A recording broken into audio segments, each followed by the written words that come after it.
हाय, मेरा नाम सागर कुमार है। आप सभी को स्वागत करता हूँ। आज केमिस्ट्री का फर्स्ट चैप्टर रासायनिक अभिक्रिया और समीकरण के बारे में जानेंगे, जो इस प्रकार है। आज टॉपर प्लस का यह है जो टारगेट ब्रज जो है 27 के मद्देनजर रखते हुए शुरुआत करते हैं। आज मेरा फर्स्ट क्लास है यूट्यूब पर, इस बोर्ड पर, और दूसरा हाथी पर है। चलिए शुरू करते हैं। रासायनिक अभिक्रिया और समीकरण। रासायनिक अभिक्रिया उसे कहते हैं जो जब कोई पदार्थ किसी जंग लग जाता है, जैसे केवाड़ी में जंग लगना, ये रासायनिक अभिक्रिया का कारण है। मोमबत्ती का पिघलना, यह भौतिक अभिक्रिया का उदाहरण है।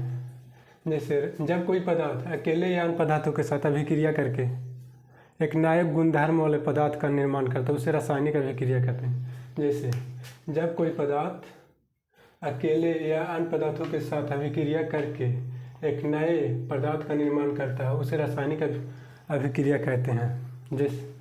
जैसे 2HO2 जैसे जल बनाता है, इसका जल कहते हैं।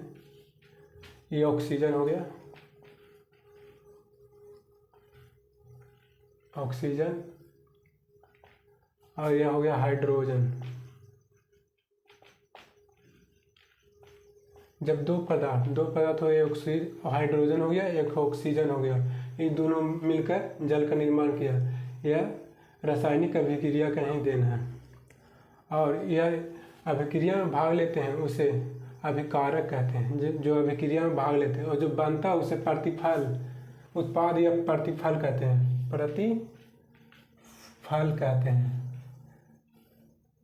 प्रतिफल कहते हैं। जैसे रासायनिक अभिक्रिया में भाग लेने वाले पदार्थ को अभिकारक कहते हैं। अभिक्रिया के बाद बनने वाला पदार्थ या यौगिक को उत्पाद कहते हैं। ठीक है, यही है। और इसके आगे है रासायनिक समीकरण। रासायनिक समीकरण में हम लोग आगे देखेंगे।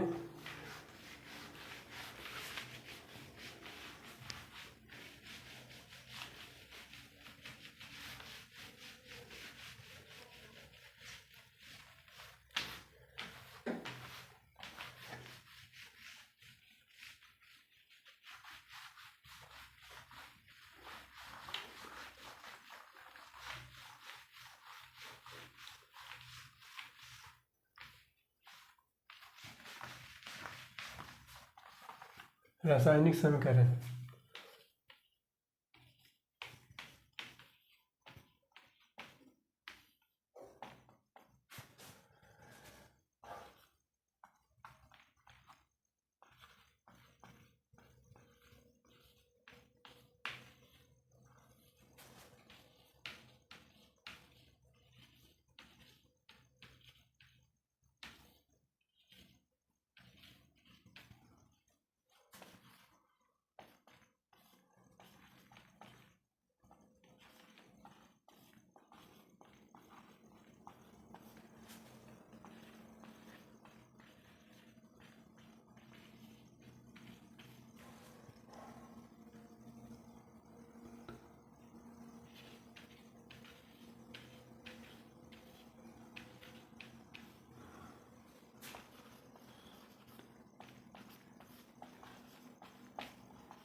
रासायनिक समीकरण में रासायनिक अभिक्रिया में भाग लेने वाले पदार्थ को रासायनिक समीकरण भाग लेने वाले पदार्थ भुला देते हैं, कंफ्यूजिंग हो जाती है काटना।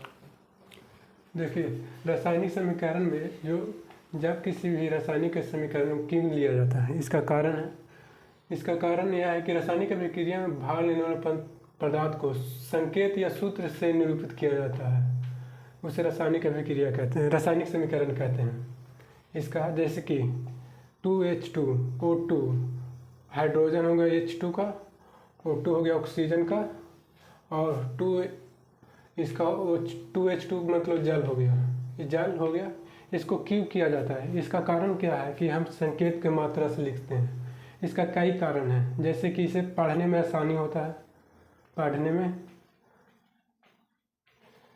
और जो हर जगह का लैंग्वेज अलग अलग होता है, भाषा अलग अलग होता है, इसलिए इसको संकेत की मात्रा, संकेत से हर देश में अलग अलग की शिक्षा में याद अच्छा से हो जाता है। जो H2 हो गया वो संकेत हो गया, हर देश में यही चलेगा, इसके अलावा कोई भी नहीं चलेगा। इससे हर देश के नागरिक को जानने का अच्छा हो कि कौन सा केमिकल कौन सा सूत्र से बना है या क्या से बना है। इसके बाद है इसको संतुलन क्यों किया जाता है, ये है इसको संतुलन करना भी, रासायनिक समीकरण को संतुलित क्यों किया जाता है, इसका भी कारण बहुत सारे हैं।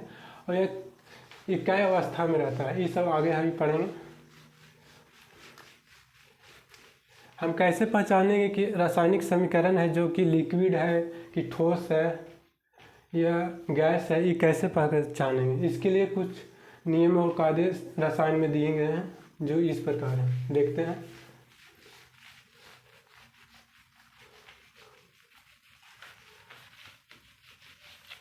जैसे ठोस के लिए सॉलिड एस से शुरू सूचित किया जाता है, इस सूचक शब्द है।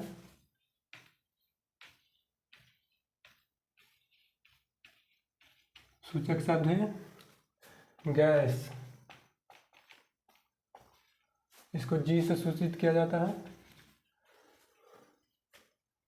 लिक्विड मतलब द्रव, इसको एल से सूचित किया जाता है। जलीय विलयन,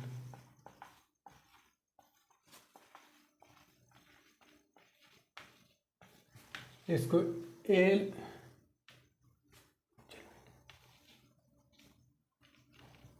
क्यू से सूचित किया जाता है।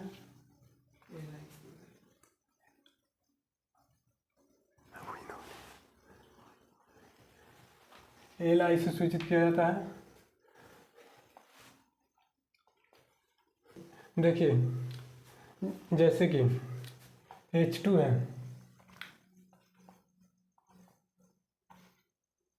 H2 प्लस O,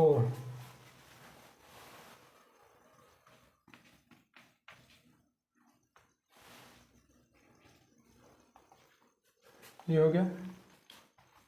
जैसे इसे कैसे सूचित किया जाता है, देखिए ये हो गया जल, ये जल हो गया, जल एक जल हो गया द्रव, तो इसको एल से सूचित करेंगे हम लोग, एल से। ये हाइड्रोजन हो गया गैस, तो इसको जी से सूचित करेंगे, जी से। ऑक्सीजन भी गैस हो तो इसे जी से सूचित करेंगे। इसी तरह से सब को सूचित करेंगे। जैसे द्रव रहेगा लिक्विड हो गया HCl लिक्विड भी हो सकता है, इसे एल से सूचित करेंगे। जैसे H प्लस Cl2 HCl हो गया। देखिए ये लिक्विड हो गया, तो यहाँ एल से सूचित करेंगे। इस प्रकार है। देखिए इस संतुलन हम कर दिए हैं। संतुलन भी रासायनिक समीकरण में जरूरी है, ये द्रव्यमान संरक्षण का नियम का पालन करता है। रासायनिक समीकरण में संतुलन करना एक द्रव्यमान संरक्षण का नियम का पालन करता है। इसके बिना कोई आपको खाना दे दे तो उसको बिना पानी दिए तो आपको नहीं प्यास बुझ सकता, इसी तरह से है, उसे संतुलन करना भी आवश्यक है, संतुलन करना भी आवश्यक है। इसलिए देखिए हम ऐसे लिख दें,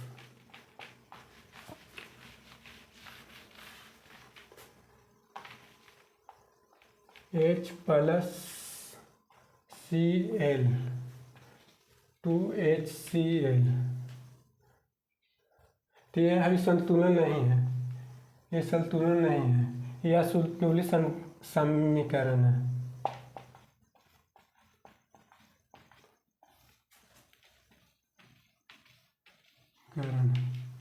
इसमें परमाणुओं की संख्या बराबर होनी चाहिए, इधर 2 है तो इधर 2 होना चाहिए, इसको भी 2 होना चाहिए। इस Cl2 यहाँ रहता है यहाँ पर 2 कर देंगे तो बराबर हो जाएगी संतुलित। अभी कहा गया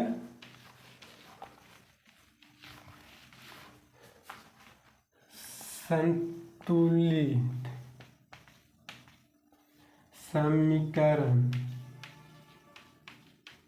इस संतुलित समीकरण का है। कोई भी ऐसा हो, जैसे देखिए संतुलित करने के लिए बहुत तरह से होते हैं। हम पहले इसका डिफिनेशन जानेंगे। संतुलित समीकरण, इसके डिफिनेशन पहले जानेंगे।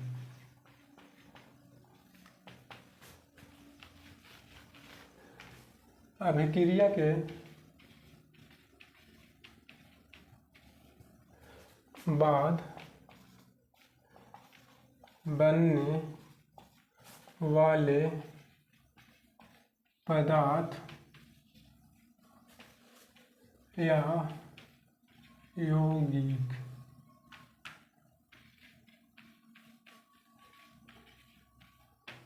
के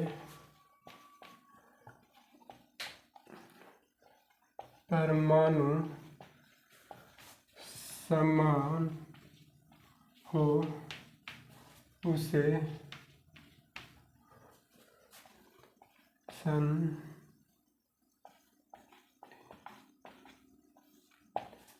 समीकरण कहते हैं। अभिक्रिया के बाद बनने वाले पदार्थ को या यौगिक को परमाणु की संख्या समान हो उसे संतुलित समीकरण कहते हैं। जैसे CaCO3 CaO प्लस COO2, इसको काली चूना है, इसको काली चूना भी कहते हैं। काली चूना या कैल्शियम ऑक्साइड, इसको कैल्शियम ऑक्साइड भी कहते हैं।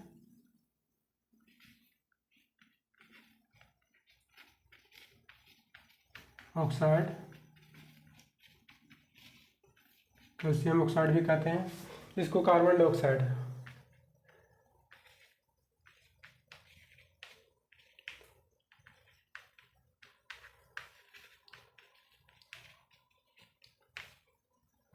ये हम लोग को एरोचीन बताता है।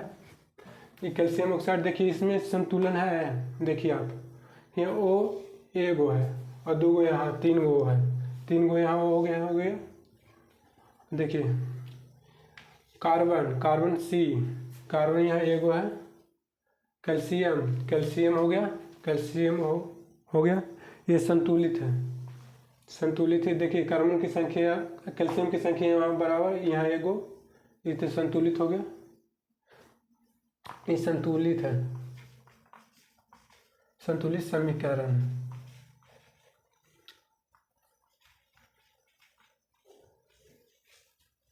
ये हम लोग को दिशा बताता है कि किधर बन रहा है। ये बाएं तरफ का अभिकारक कहते हैं। इसको बाएं तरफ के अभिकारक कहते हैं।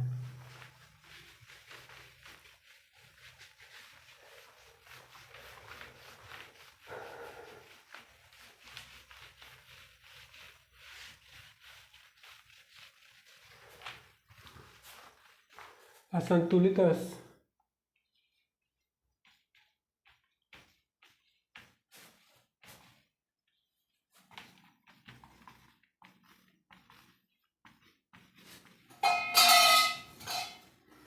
असंतुलित समीकरण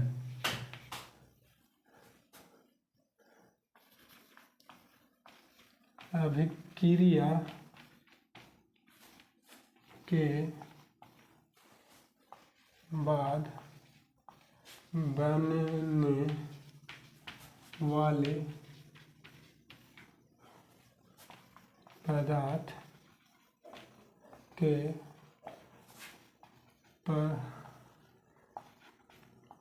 परमाणु की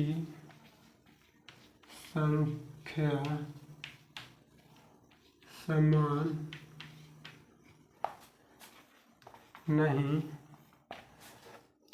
होती है उसे असंतुलित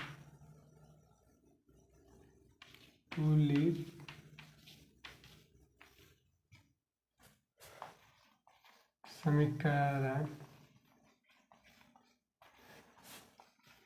कहते हैं। जैसे असंतुलित समीकरण उसे कहते हैं जो परमाणु की संख्या समान नहीं है, दोनों तरफ की परमाणु की संख्या समान है, बाईं और दाईं तरफ किस, जैसे H plus Cl2 2HCl HCl, इसको हाइड्रोक्लोरिक अम्ल बोलते हैं।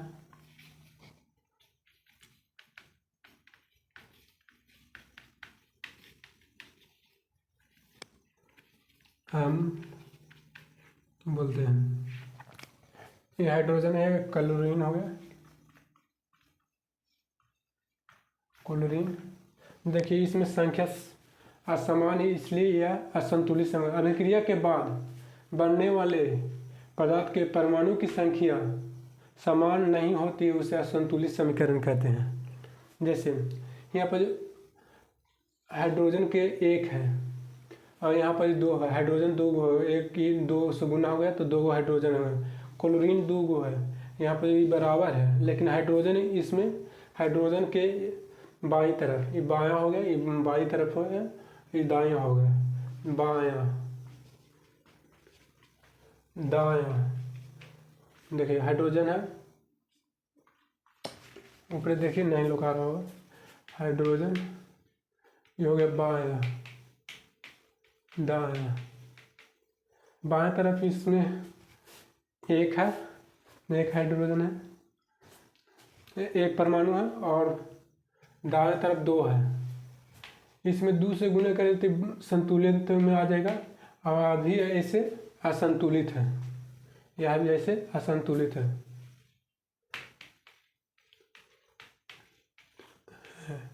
असंतुलित है, यही इसका हाथी हो गया, डिफाइंड हो गया। इसका करना क्यों पड़ता है, ये क्योंकि द्रव्यमान संरक्षण के नियम के अनुसार इसे करना पड़ता है।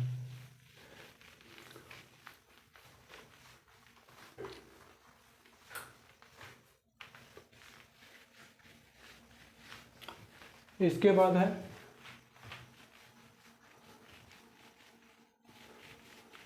संयोजन अभिक्रिया।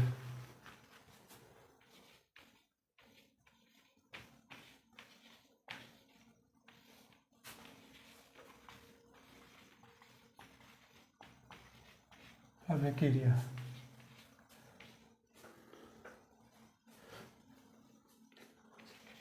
जब दो पदार्थ या तत्व आपस में अभिक्रिया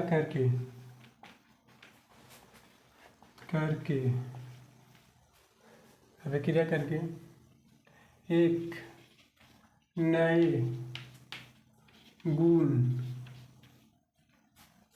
लेकिन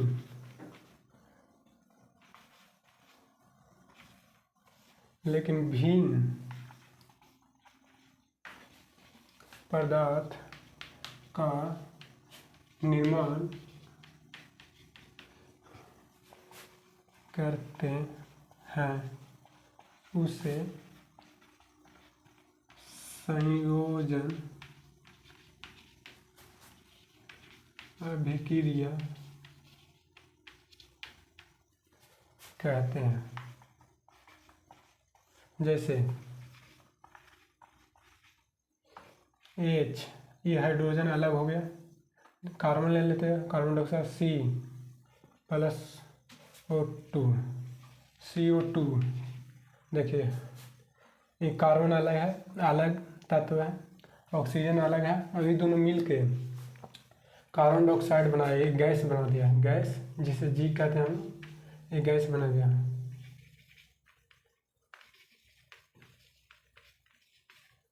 कार्बन